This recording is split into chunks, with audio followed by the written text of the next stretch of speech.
Alrighty, so UFC 324 has officially been announced, and I'm gonna give my reaction breakdown of what's going on here, early picks and predictions as it is happening in January, the first Paramount card, I believe. Actually, yeah, because 323 is just around the corner. So 324 is gonna be the first Paramount UFC card on a subscription. I think is kind of how that works, because don't you have to pay pay-per-view? I mean, we pay for pay-per-view. Am I right, guys? No one would use any illegal methods whatsoever. Okay, that wasn't the FBI texting me about, we gotta be careful around here, guys. Okay, look to these sports. Anyways, yeah, we don't watch illegal pay-per-views here. Yeah, so Paramount era, we are getting UFC 324 and UFC 325, which I believe it's just the main event announced. I literally just saw this as I got home, ate a fish sandwich, and have decided to make a video on this. If you're new around here, I've got 3 years of experience. Got some pretty good ball knowledge, if I do say so myself. Been doing predictions for about a year. And yeah, I'm happy to be into this Paramount era. I've already seen some talks about this. This kind of is a little bit early information. This came out at 6 p.m. and it's 7:50. So yeah, this is literally like 2 hours into it. We have Justin Gaethje taking on Paddy Pimblett for the interim lightweight belt, from my understanding. Kayla Harrison taking on Nunes, who cares, for a women's belt. Nobody cares. O'Malley taking on Song Yadong. They'll probably label this a number one contender and not actually make it a number one contender, because who cares? Cortez Acosta taking on Derek Lewis for a number one contender that they probably won't label. Oh, they'll probably label it, and the winner won't get the title match after Aspinall gone. Damn, Costa has fought 3 times before Aspinall now. Not a good look. Not a good fucking look, not a good look for the Aspinall fans, aka me. And I'm assuming this is Brendan Allen versus Gene Silva. And if I'm not, well, it is what it is. But Justin Gaethje taking on Paddy Pimblett. I've already seen a lot of people sort of shit on this card, and I get it. It's not. I literally just got notified on my Google notifications that this fight was just announced. Holy shit. Anyways, yes, Justin Gaethje probably does not deserve the title shot. Arman Tsarukyan deserves it. Paddy Pimblett arguably does not deserve the title shot either, after beating Michael Chandler on a losing streak. Now, with that being said, guys, this is entertainment at the end of the day, and interim belts need to be sold. My question is just, why the fuck is there not, like, well, actually, I'll be making a video why that isn't, but, Ilya's out. If you're a little out of date, Ilya's out due to family issues, so he's vacating the belt. I don't think it's officially been vacated, but this is going to be an interim belt fight regardless. Gaethje versus Pimblett. It's kind of weird how the world works, You beat someone on a 4-fight losing streak, and you get a title shot, and you beat someone you already beat, and the guy went on to not beat anybody else in the meantime, and you get a title shot. Yeah, it's just how the world works, guys, I do think it's like a privileged title shot, and I think Gaethje and Pimblett don't deserve to have the interim belt. However, I do think this is the fight to make, and I do think it's a good fight. I think it's a good fight. I just think for a belt, for a pay-per-view, the first Paramount card, we should have had something else. Volkanovski, Lopez, or Mozavar, Volkanovski, or probably fucking Merab at this point. Bro, Merab's probably going to beat Peter Yan in the rematch and probably just headline this event at the end of the day. I mean, it's still entirely possible this happens.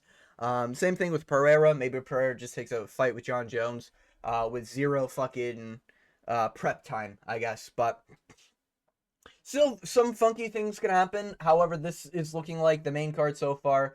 Gaethje Pimblett, I think it's a fair fight. I think this is a good fight. It's one of those things, like with fight nights, and if you know ball, you know ball. Sometimes a fight night main event is really, really good. Like Urseg, Steve Garcia, Onama, like, that fight's really good.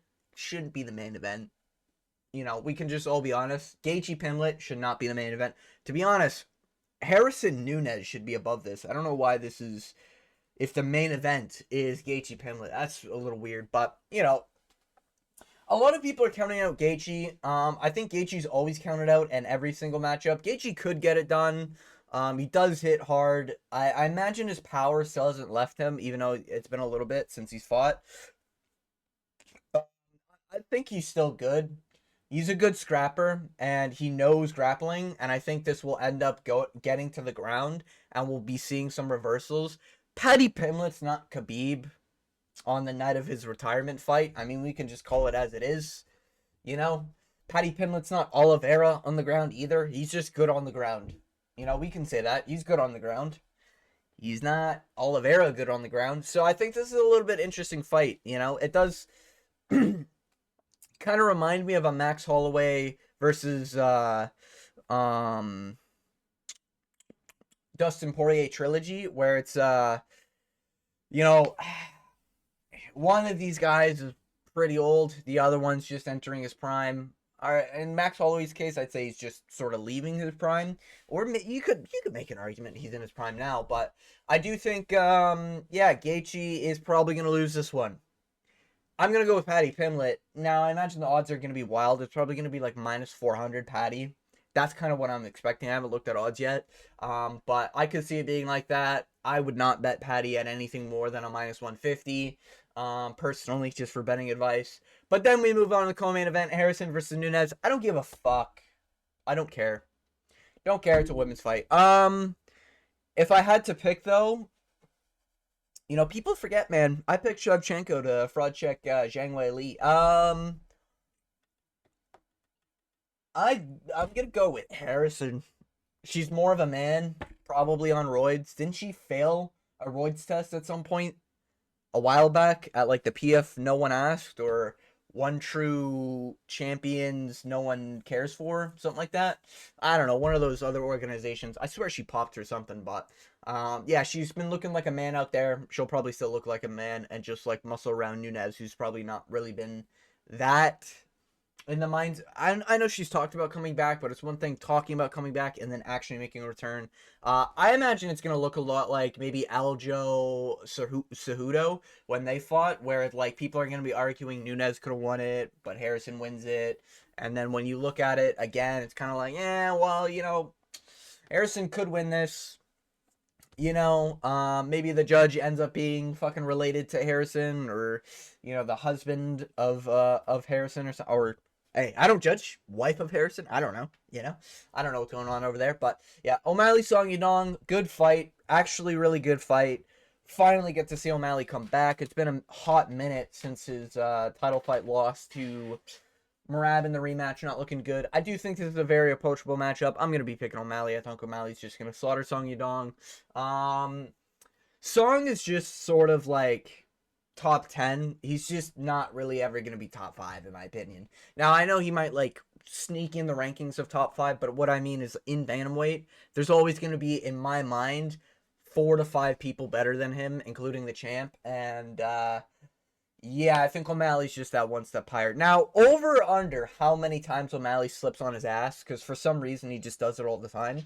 If he falls in round 1, he probably does end up getting taken down. We get a really weird situation. I imagine this is a 3-round fight. Yeah, I'm still going to go O'Malley, though. I think it'll be a 29-28 or a 30-27. O'Malley, I think, is just really, really good. I think he's going to piece up Song. Song's going to wear damage.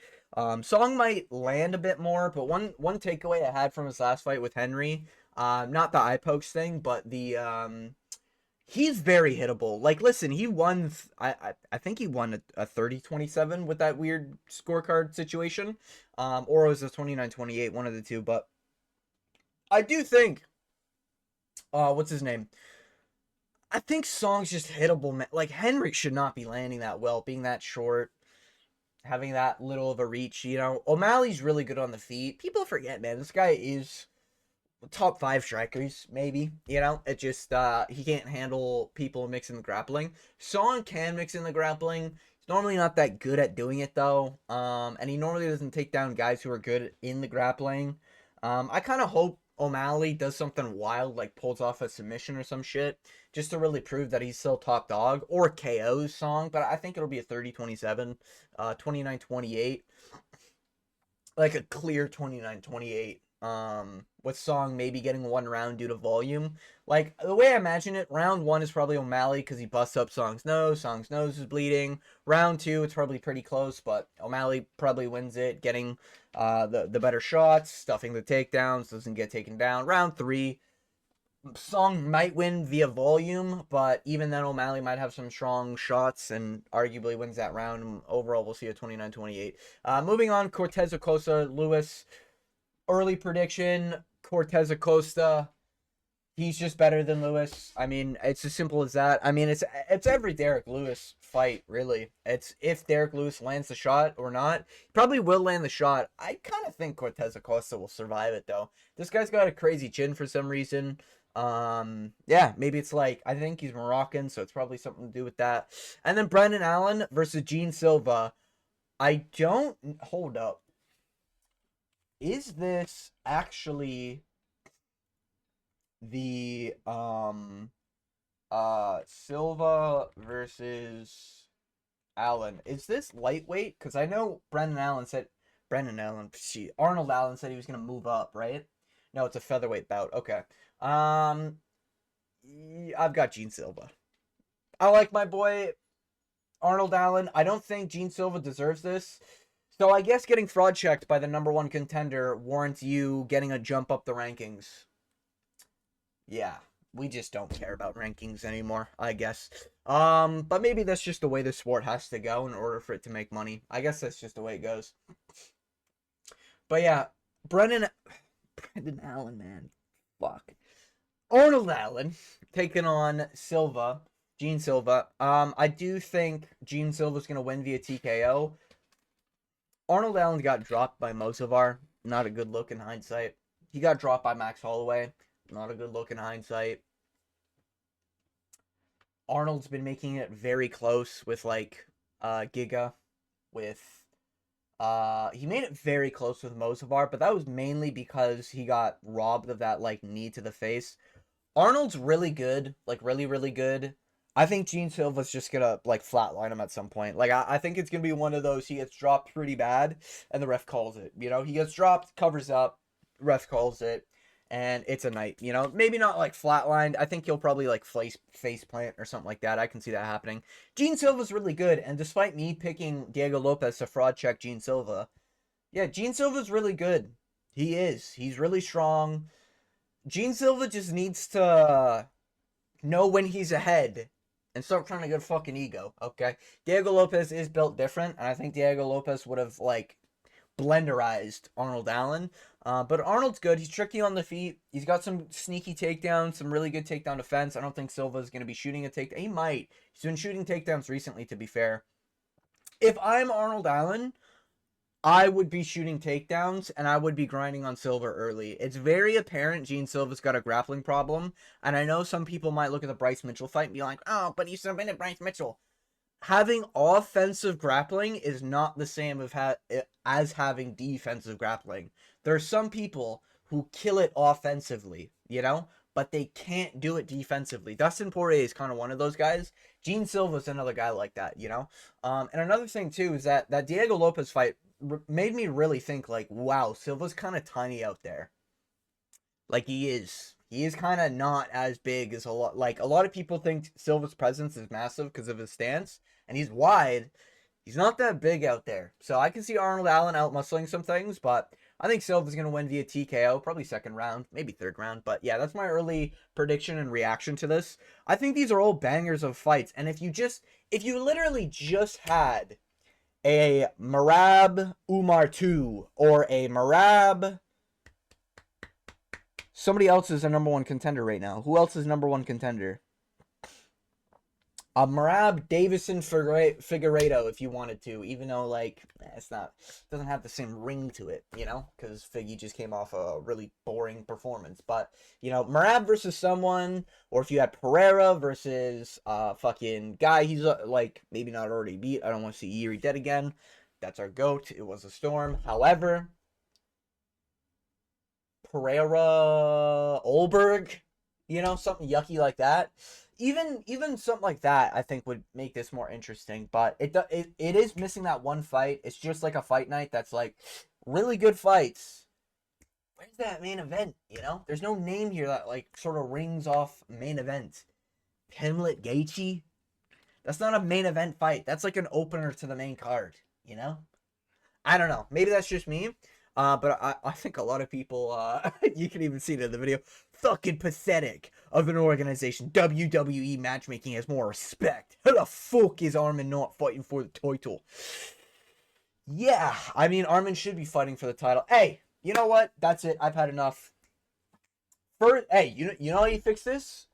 Armin Tsarukyan, Justin Gaethje, and Paddy Pimblett. 3-way brawl. Winner takes all. That's what I'm talking about. That's the main event. That's an interim belt right there for the Paramount era. All right. 3 people in that cage. Only 1 person leaves the champion. That's a fucking badass idea. But big bold man Dana White would never do that. That's a cool idea though. I think that'd be sick. That'd be funny. But they're not going to do that. But it would be fun. And then obviously we have the 325 main event. Are these a week apart? Didn't that last one just say 20? These are a week apart? Holy shit. Yo, Paramount's cooking right now, guys. I get it. Like, we're missing like one big fight, but holy shit. 2 pay-per-view S cards. That's kind of fucking insane within a week. I definitely have not been around long enough to witness something like that. Volkanovski Lopez 2. Disagree with Lopez getting the title shot for a second time. I'm biased. I like Diego Lopez. He's probably top 3 favorite fighters right now. And I picked him in every fight. I'm picking him in this fight. I don't think Lopez deserves it. I do think I'm biased, right? Like, I like Diego Lopez. I picked him to beat fucking Gene Silva. I made so much money that night. Holy shit. I made like $500 off that win. I made so much fucking money off Lopez beating Gene Silva. But yeah, don't agree with the decision. That's number 1. Number 2, this should have been Mozavar Volk. This should have been, well, I guess Volk's not going to vacate, but, you could have, there's even an argument for, like, Aljo over Diego Lopez. Diego Lopez is coming off 1 win. I get it, though, because that fight was number 1 contender. The big narrative was when Gene Silva beats Diego Lopez, he will then fight for the belt in Sydney. That was the narrative. People forget, man. That was the narrative from every social media, from every YouTuber that, I saw. Everyone was saying, when Gene Silva beats Diego Lopez, he will fight for the title. And then Lopez fucking fraud checks him. Oh, what's that? 5 spinning elbows? Yeet. 1 for you, buddy. That's all it takes. 1 spinning elbow. Now, I'm picking Lopez mainly because I genuinely think Volk used every ounce of survivability, and he cockroach maxed, as a bedtime would say, in his last fight. And I think this time around, when you look at that fight, there's more to improve on the Lopez side than there is for Volk. Volk got caught like 4 or 5 times. He only got dropped once really, really badly. But he did get cracked with some bombs, man. And he survived then. I really think, I especially with all the interviews and everything afterwards, like, yeah, I hope I never have to do that again. Or how does he sound? Volk impression loading. Yeah, it is what it is, mate. Yeah. No, sure. I used to fight that guy. I was no, that's Irish. I can't fucking do it. I can't think. My brain's cooked. I went to work. Busy week. Wrist is fucked. That being aside, with all the interviews and everything Volk had, he talked about how difficult it was to, like, get Bree locked in. And now he's got to go fight him again. God, I feel bad for Volk, man. Even if Volk wins, okay, because I'll admit he can win. He's already won. Even if Volk wins, it is like a, fuck, man, this guy doesn't deserve to be going against Lopez again, man. Lopez is one of those guys who, like, he's trying to kill you in the cage, and you have to avoid dying. That's what it is when Lopez is in there with you. you know? I think there's yet to really been a fighter that Lopez hasn't given trouble. He's the reason why Mozavar only fight once every fucking 2 years. That's this that's my king right here. All right, we need to shave off the pedo stash. Okay, we need to shave off that pedo stash. Okay, Lopez just saying, but this is my king right here. Okay, he's the reason why Evloev can only fight once a fucking year, because he's the one who tore up that knee, and Evloev just didn't tap. It is what it is. He still tried to kill him, and then look at everybody else. Sadiq Youssef slaughtered. Cue the fucking doors like boom boom bang bang, fucking terminated. Incredibles meme. Nice reference by me. We're gonna move on. Yes, I'm picking I'm picking Lopez. Okay, I'm picking Lopez to beat Volkanovski. I genuinely think Lopez is gonna find it this time. God, I'm not fucking crazy. Okay, Lopez will find it this time. And I will be the only one to pick Lopez, because I imagine there's so many people going to be picking Volkanovski. We will get the upset, okay? Lopez is going to be an underdog. I'm going to put 100 on him, be a millionaire by the end of that fucking fight. Yeah, it's just normal things. But yeah, I'm picking Lopez in the rematch. This is too soon for a rematch. It's unjustified. I do genuinely think Lopez wins this one. That's my honest opinion. This is my early thoughts. Wanted this to be nice and quick and digestible for the community. No UFC event this weekend, so I'm probably uploading this the day after all these announcements come. So it's probably looking like a Friday, probably Friday morning. So if you're watching this, thanks for watching. Hit that like button. Okay, corporate's reached out. They've been hounding me. We got to hit our quota. All right, we need a like on the video. Okay, so feel free to hit that like button if you stick around to the end. And if you made it to the end of the video, I want to thank you for watching. And as always, hope you have a good day.